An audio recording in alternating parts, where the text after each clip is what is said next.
Okay, just wanted to show a quick demo we do in the circular motion unit.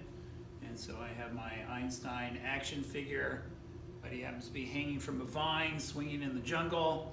So he also kind of reminds us of Tarzan. So this is obviously my Tarstein Demo. Einstein, it just doesn't work. So Tarstein is going to swing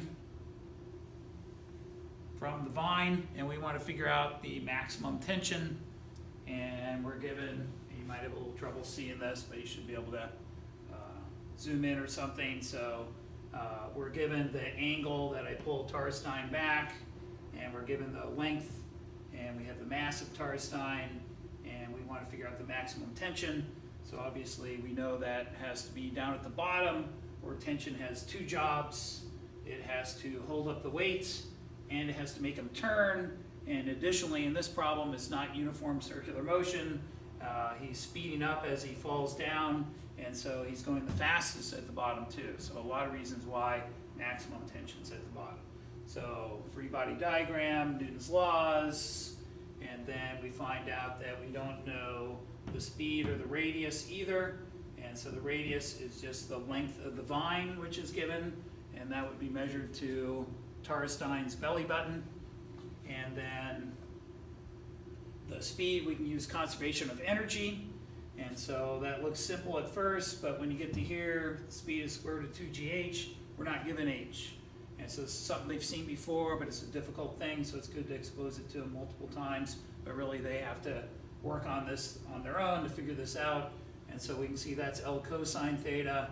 This whole distance is L, so the height is L minus L cosine theta, or you could factor the L out.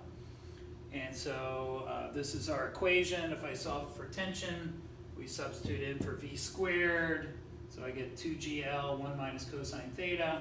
We substituted L for R. And then what's kind of cool is we get an answer that's independent of the length. And so every year when I set up this demo, I don't really need to worry about what the length is. It's going to come out to the same math. And we get 0.84 newtons.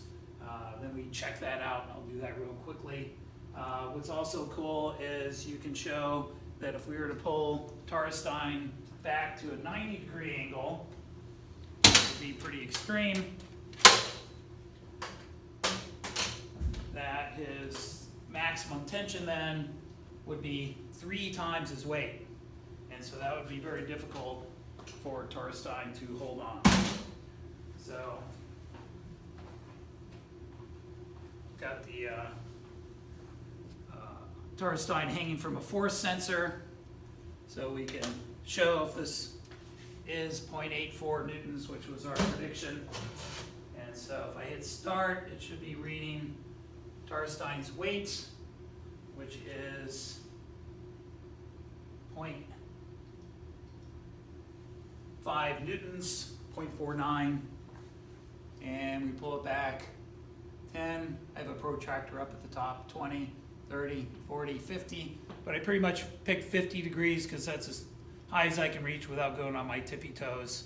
And you got to release him very gently. He'll wobble a little, and so that first peak tension is a little shaky, but we can take a look.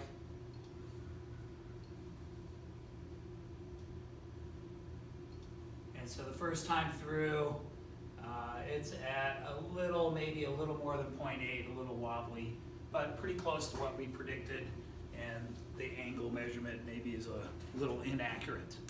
And so Tarstein, you could easily turn this into a student activity, but we just do it as a sample demo problem. At your option, you can work in Tarstein's trademark EL.